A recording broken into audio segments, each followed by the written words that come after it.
really unthinkable. Nobody thought this could happen. With the historic agreement we've just signed, those prayers of millions have finally been answered. As you know, the hostages have been returned. and further work goes on having to do with the, sadly to say, bodies. Together we've achieved what everybody said was impossible. At long last, we have peace in the Middle East, and it's a very simple expression, peace in the Middle East, and we've heard it for many years, but nobody thought it could ever get there, and now we're there. I want to congratulate everybody sitting in these first few rows and standing behind me. I don't know why they chose to stand, but I promise I'll make it short, okay? We are not going to keep you standing for long. These are great leaders. After years of suffering and bloodshed, the war in Gaza is over. Humanitarian aid is now pouring in, including hundreds of truckloads of food, medical equipment, and other supplies, much of it paid for by people in this room. Civilians are returning to their homes. The hostages are reuniting. I mean, it's beautiful. I'm just watching it backstage. The level of love and sorrow, I've never seen anything like it. It's amazing when you see they haven't seen their mother, their father. They haven't seen them in such a long time, and they lived in a tunnel, a very little tunnel, very deep.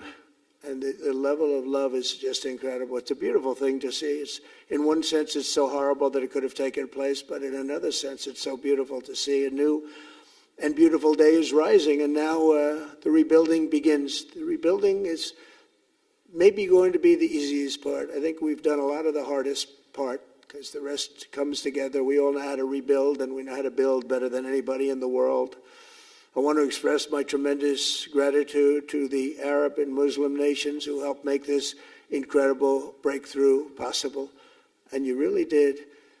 To President el-Sisi of Egypt, who is so generously hosting us today. And I want to thank you for the outstanding job your country is doing in so many different ways, and for helping us so much with this peace agreement. I also want to thank the President for the escort of 6 fighter jets. Oh, we looked out the window, we said, I hope they're friendly, and they turned out to be very friendly. But we had 3 on each side, and they are beauties right out of the great, really American manufacturing hub. We make the greatest military equipment in the world. We have the strongest military in the world by far. And I knew exactly what those planes were, and I knew exactly how much you paid for those planes, too. You paid a lot, but you got a pretty good deal. And they are great planes, and we just appreciate it. That was quite an escort in. It was very impressive. But Air Force One was really, it was covered with Egyptian desert just a few months ago. If you think about it, just a few months ago it was Egyptian desert, and now it was just a few feet off our window. And it was a spectacular sight, and I appreciate it very much. Really, that was pretty good. You got our people by surprise. I don't know if they were thrilled right at the beginning, but they were thrilled as we sailed along very, very calmly and safely. And I'm deeply honored to receive from you, Egypt's highest state honor, the Order of the Nile. The Nile is so beautiful, so magnificent. It's such a beautiful title, the Order of the Nile. Thank you very much, Mr. President. Appreciate it. Great honor. I also want to give a very special thanks to the Emir of Qatar, a man who's outstanding. He's been a friend of mine for a long time, long before politics, and he's a fantastically respected man. His Highness Sheikh Tamim is respected by everybody. He's respected by everybody, and in the most positive way, not only because of power, because of his heart. He's got a tremendous heart, and he's a great leader, and his country loves him. Thank you very much for being here. It's an honor. Let me also express our condolences to the Qataris on the tragic car crash that claimed the lives of your cherished diplomats, some of whom were known by our people, and they were supposed to be incredible people. So please extend our sorrow and best wishes. That was tough. That was really tough. On this extraordinary occasion, I also want to give our sincere thanks to President Erdogan of Turkey. He's always there when I need him. He's such a tough guy. He is tough as you can be, but we love him. And when they have a problem with you, they always call me to handle it. And usually I come through. We just have a good relationship, but we have from the beginning. And so I want to thank you very much and say hello to your wife, your beautiful wife. And It's great to be with you. Always there. When I need him, he's always there. Thank you very much, Mr. President. And I also want to thank, I just spoke to him on the phone, His Royal Highness Crown Prince Mohammed, Saudi Arabia, a special friend of mine. Boy, he's come so long and so far, and he's doing a fantastic job for his country. And I want to just thank him. And, His Highness Sheikh Mohammed of the United Arab Emirates is here. Where? He's here someplace.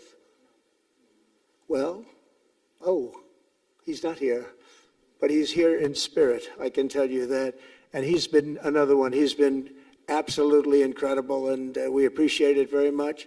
And His Majesty King Abdullah of Jordan.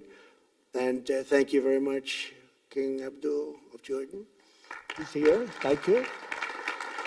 Thank you. Thank you very much. And you really have been a great helper. We appreciate it. Appreciate it.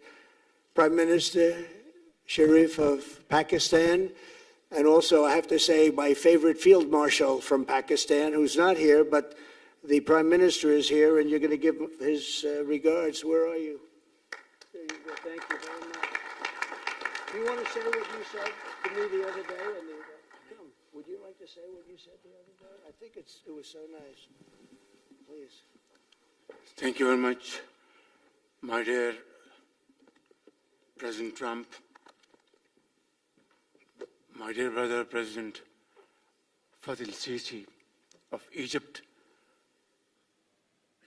Majesties, Highnesses, Excellencies, ladies and gentlemen, Assalamu alaikum, and a very good evening. Well, I would say today is one of the greatest days in contemporary history, because peace has been achieved after untiring efforts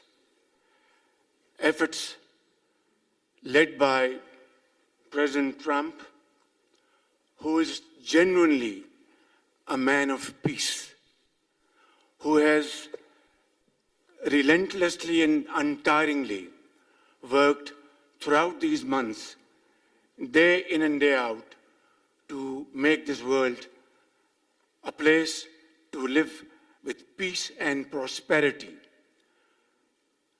I would say that Pakistan had nominated President Donald Trump for Nobel Peace Prize for his outstanding, extraordinary contributions to first stop war between India and Pakistan, and then achieve ceasefire along with his very wonderful team. And today, again, I would like to nominate this great president for Nobel Peace Prize, because I genuinely feel that he is the most genuine and most wonderful candidate for Peace Prize, because he has brought not only peace in South Asia, saved millions of people, their lives. And today, here in Sharm el-Sheikh, achieving peace in Gaza is saving millions of lives in the Middle East. Mr. President, I would like to salute you for your exemplary leadership, visionary leadership. And I think that you are the man this world needed most at this point in time.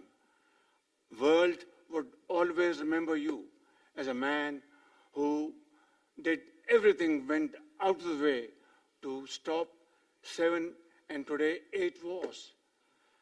I would like to thank my very dear brother, Sheikh Tamim. He's Akh al-Shakik, who has really worked very hard along with others to achieve peace in this region. My very dear brother, President Tayyip Erdogan, His Majesty, King Abdullah, and of course, my very dear brother, Mohammed bin Zayed of UAE, and of course, my very dear brother, Crown Prince of Saudi Arabia. And he has also been very, very helpful and contributed very valuably in this wonderful peace process. Ladies and gentlemen, I wouldn't want to take more of your time. Suffice it to say, had it not been for this gentleman, not only, who knows, India and Pakistan are both nuclear powers. Had he not intervened along with his wonderful team, during those 4 days, the war could have escalated to a level. Who would have lived to tell what happened? And similarly, here in this part of the world, in the Middle East, Mr. President, your valuable contribution along with President Sisi, I think history will remember in golden words. I wouldn't say more, except God bless you, God give you long life to serve like this for all time to come. Thank you very much.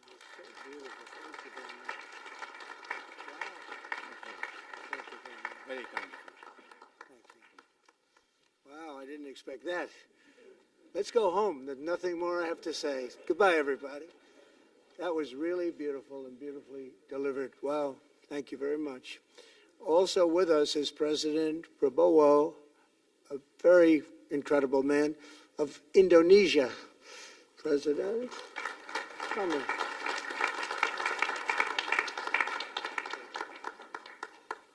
Great job. President Abbas of the Palestinian Authority. See, we have them all. We have them all. Great, great. It's good to have you. And so many others. I really have a list here.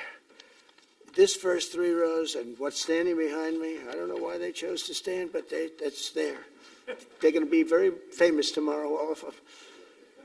We have the Arab League is represented by His Excellency, and thank you very much for being here. Thank you very much. We have Armenia, and Azerbaijan. That's a little war that we stopped. That's a little war. There they are. Look at them. They're sitting. When I met with them, it was in the Oval Office. They fought for like 31 years or some crazy number. And they had one sitting on that side of the Oval Office, one sitting. By the time we finished in 1 hour, they were both hugging each other. And now they're friends and they're getting along great. Look at it. So I want to thank you both. That's incredible. Really incredible. So you have Armenia and you have Bahrain, you have Canada. It's so great to have, in fact, the president called and he wanted to know if it's worthwhile. He knew exactly what it was. He knew the importance. Where's Canada, by the way? Where are you? Where are you? He knew the importance of this. He said, I want to be there. So many people have done that. They called. I mean, they heard about it. And these are not people that can do that very easily. They have pretty big schedules to put it in mind. The most powerful people. And I appreciate you being here very much, Mr. President. Fantastic. Fantastic. And Cyprus, Egypt, the European Union, it's a lot of countries. France, thank you very much, Emmanuel. I would imagine Emmanuel standing someplace behind me. Where is he? I can't believe it. You're taking a low-key approach today. He's my friend. That's great. Good job. Thank you very much, Emmanuel. Germany, the new Chancellor of Germany he's easy to spot because he's very tall and he's very smart and he's doing a fantastic job for his country. Appreciate it very much. And congratulations, a big election. That was a big one. That was going to change things. Greece, we have Greece. We have Hungary. Oh, Victor, where is Victor? Victor. We love Victor. Victor, I call him. You know, I put the little accent on it. You are fantastic, all right? I know a lot of people don't agree with me, but I'm the only one that matters. You are fantastic. He's a great leader. I endorsed him the last election he had, and he won by 28 points. So you're going to do even better this time. You have another election, and you're going to do great, and we appreciate it, and we're behind you 100%. That's Hungary. India is a great country with a very good friend of mine at the top, and he's just done a fantastic job. And I think that Pakistan and India are going to live very nicely together, right? That's not a very, they are. And they're two great, I'd say, leaders, great leaders as far as I'm concerned. Indonesia, we covered, and I just want to say that that's a big country, a powerful country. It does unbelievably well, and it's great to have you. Iraq, we have Iraq with lots of oil. They have so much oil, they don't know what to do with it. That's a big problem when you have so much, you have no idea what to do with it. So thank you very much thank you very much. Italy, we have a young woman who's, I'm not allowed to say it because usually it's the end of your political career if you say it. She's a beautiful young woman. Now, if you use the word beautiful in the United States about a woman, that's the end of your political career, but I'll take my chances. Where is she? There she is. You don't mind being called beautiful, right? Because you are. Thank you very much for coming. We appreciate it. She wanted to be here, and she's incredible, and they really respect her in Italy. She's a very successful politician. We have Norway. Oh, Norway. Norway. What happened, Norway? What happened? Where's Norway? Where is he? We have Johnny. We're going to the World Cup. I can tell you that. Where's Norway? I don't think he wants to stand. Oh, he's back there. Well, we have Norway. Oman. Again, we have Paraguay. We have really fantastic representative from Saudi Arabia. Thank you very much. I'll tell you what, and this time we'll get you the best seat. He always gets the best seat. He deserves the best seat. But what a great place it is. Spain. Where's Spain? Are you guys working on him with respect to the GDP? We'll get close. We'll get close. But fantastic job you're doing. And UAE, which is great. United Kingdom. Where's United Kingdom? Where's my friend? Come here. Is everything going good? Very good. It's very nice that you're here. These people all came in like 20-minute notice. And I think it's fantastic. And we have so many others, and just so many others. And it's such a compliment to what we're doing, because what we've done is something very unique and very special. So it's perhaps the wealthiest and most powerful group of nations ever assembled at one time, which is a big thing. We have achieved together in recent days a change that really is historic, and it's going to be remembered forever. And I want to thank the American team for their amazing work, and I want to I think he'll go down as the greatest Secretary of State in the history of our country. I really believe that, Marco, or I wouldn't say it. Marco Rubio, I wouldn't say it. Maybe I would. You're doing a great job. I'll tell you, he's on course to do it. We've done a lot of work in 9 months. We've done a lot of work. I say that, 1 year ago, a little more, but 1 year ago, America, the United States of America was a dead country. The king told me, and I use that, he said, sir, 1 year ago it was a dead country. Today you have the hottest country anywhere in the world, and it is. It's the hottest country. So many investors are here. We have over $17 trillion being invested in the United States, which is a record that nobody has ever beaten. I don't think anybody will. And we still have 4 months to go before it's a year. So in 8 months, we have over 17 trillion. We're actually very close to $18 trillion. There's never been, as an example, the previous administration had less than $1 trillion over 4 years. We have, we're close to breaking $18 trillion in 8 months. That's pretty amazing. No country's ever done that. I want to also thank Special Envoy Steve Witkoff and my son-in-law and a great guy, Jared Kushner. And I even have my daughter here, Ivanka. Ivanka, please stand up. Ivanka's here. Wow. Thank you. Thank you, Ivanka. We have a great team, and we have, as you know, General Raisin Kane. We have John Radcliffe. We have Tom Barrack. We have really a lot of good talent. We have Pete Hegseth, who's now Department of War as opposed to Department of Defense. We made a little change. Somehow I like the name better, so do you, so do a lot of people. But the momentous breakthrough that we're here to celebrate tonight is more than the end of the war in Gaza. It's with God's help, it'll be the new beginning for an entire beautiful Middle East. From this moment forward, we can build a region that's strong and stable and prosperous and united in rejecting the path of terror once and for all. We want to get rid of the terror and get on to other things. There are many other things in life that are so good.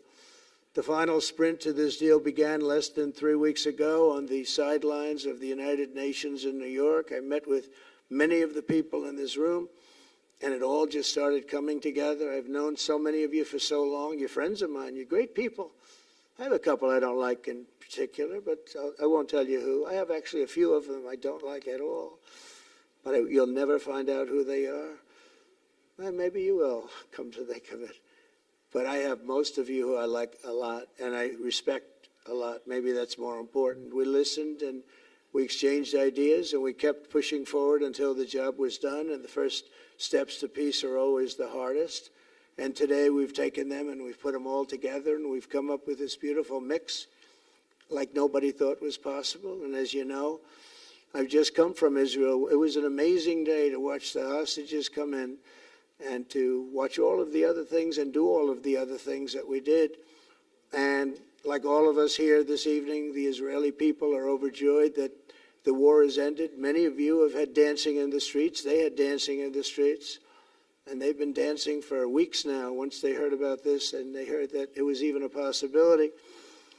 They're elated at the arrival of the hostages and excited to begin this new chapter for the entire region, and it's going to be that. And they are going to be great partners, and I hope everybody's going to join the Abraham Accord. I like to say the Avraham. I love Avraham, but somehow it doesn't sound as good when I say it as it does when some of my other friends say it who are from the region.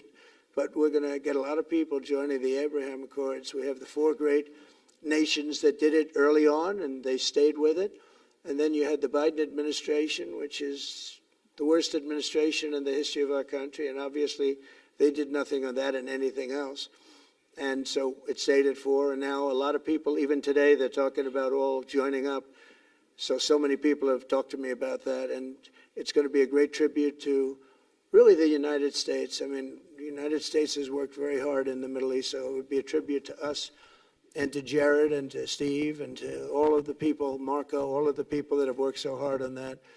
And it really is going to it's going to guarantee that it all stays together. You're going to do well, because the 4 nations do very well. I mean, they do extremely, as they're wealthy, but they're a lot wealthier because of it. So I hope everybody's now joining up. Now we have no excuses. We don't have a Gaza, and we don't have an Iran as an excuse. That was a good excuse, but we don't have that anymore.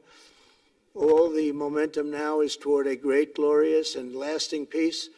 And our commitment to fulfilling the 20-point plan we developed together will be the crucial foundation for achieving that bright future. And it's being worked on right now as we speak. And we're actually in stage 3 and 4. It's not going to be, just divided down so simply. We can be long advanced on some of the things that we say we're going to do.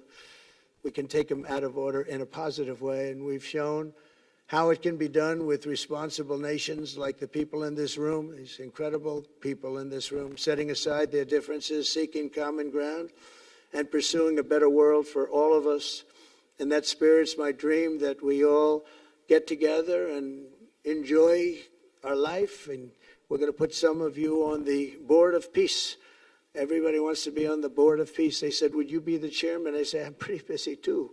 But whatever we can do to have peace in the Middle East, it's worth it. But everybody wants to go on the Board of Peace, so we're probably going to enlarge it. We're going to get, and the leaders, the top people, the top leaders, they want to be on the Board of Peace. A beautiful term. At first I wasn't sure, and then I realized how beautiful it is. And for the people of Gaza, the focus now must be on restoring the basics of a good life. We're going to have a lot of money coming into Gaza and a lot of rebuilding and building. It's not so much rebuilding, it's really building, cleaning up and building. And I'm pleased to announce that numerous countries of great wealth and power and dignity have come forward to me just today and over the last week to say they want to help in the reconstruction of Gaza, putting up whatever money is necessary. And the money is, of course, it's a lot of money, but it's not much compared to the value or the wealth of these tremendous countries. And they are ensuring stability and success in the Middle East. So when you think about it, it's a very, very small amount of money is necessary, relatively speaking. And as those commitments are made, I'm going to let the world know who is doing it, because they really deserve great credit for doing it, and they're going to do something that's really monumental. This is a monumental day. This is a monumental moment in the history of the world beyond the Middle East. We've all agreed that supporting Gaza must be done to lift up the people themselves, but we don't want to fund anything having to do with bloodshed, hatred, or terror, as has happened in the past. And for the same reason, we're also agreed that Gaza's reconstruction requires that it be demilitarized and that a new, honest civilian police force must be allowed to create a safe condition for the people in Gaza. As I said earlier, I intend to be a partner in securing a better future. We're going to be working, you're going to be working with the United States, and we're going to make sure that the Middle East is going to be a safe and secure place. It's a very important place in the world. Means so much. There were so many people who said the Middle East, and this has been going for many, many decades. I've read it many times, that World War III will begin in the Middle East. It's not going to happen. That's not going to happen. There was a time that you would have thought it could have, but it's not going to happen. There won't be World War III, hopefully at all, but it's not going to start in the Middle East. We're not going to have a World War III if we're smart. There'll never be a World War III. Our work begins right here and right now. From ancient times, this region has been extraordinarily mixed with respect to people, culture, religions, all of the different elements of national characters, unlike maybe anywhere else on earth. And for 3,000 years, there's been conflict. For whatever reason, there's been tremendous conflict, always conflict. But today, for the first time anyone can remember, we have a once-in-a-lifetime chance to put the old feuds and bitter hatreds behind us. And that's why so many people in this room, they didn't get along. Some did, some didn't, but they're getting along now. This has brought the people together. This is the first time the Middle East crisis has brought people together as opposed to driving them apart. And to declare that our future will not be ruled by the fights of the generations past, which is foolish. So together, let us continue in the spirit will that has finally brought us to this incredible, historic breakthrough. If we do together, we will reach the Middle East's incredible destiny, a safe and prosperous and beautiful crossroads of culture and commerce, faith in humanity and geographic center. This will be the geographic center of the world. So I just want to thank everybody for being here. I want to thank you all for what you've done and for this quick notice. It all came together just at one little period. It just came together. It's, the greatest deals happen that way. If you do anything about deals, that's all I've done all my life is deals. The greatest deals just sort of happen.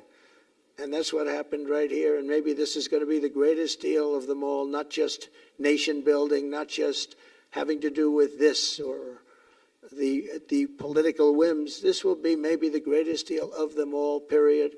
And I want to thank all of you and all of these great nations and this region for what it's gone through and all of the fights it's had, or life over death and hope over strife and harmony over hatred. That's what we want. We want it to be that way because together we're going to forge a magnificent, great, and enduring peace. I want to just end by saying God bless you all. God bless the Middle East. God bless your countries. And God bless you. Thank you very much, everybody. Thank you. Thank you very much. Thank you.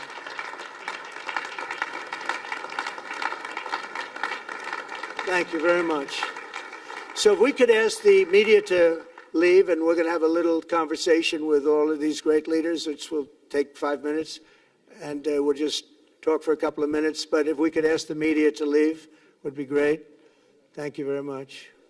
Thank you. Thank you.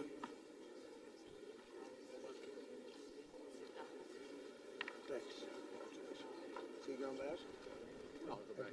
I'm glad you upgraded me to president. Oh, did I say? Great stuff. It's good. I started. We said in second. Great stuff. That was great. Take care. Goodbye. Prime Minister. Take care. All the best. Well, I will be in Washington in 8th of November. Goodbye. God bless. So thank you, everybody. So to the leaders, I just want to thank you very much for being here. We'll be meeting again. We're going to be drawing some names. If you want to get involved on the Board of Peace, you'll let us know. And I just want to thank everybody. This is really a special occasion. Thank you all very much. We'll see you soon. Thank you. Thank you very much. Thank you very much. Prime Minister of Armenia.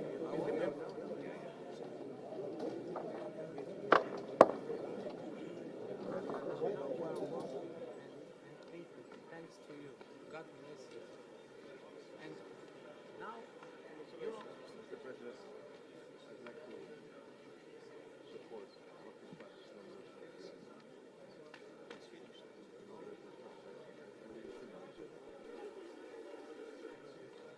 Yeah, I wanted to see I would like to know is there a region safe security? Can I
Thank you.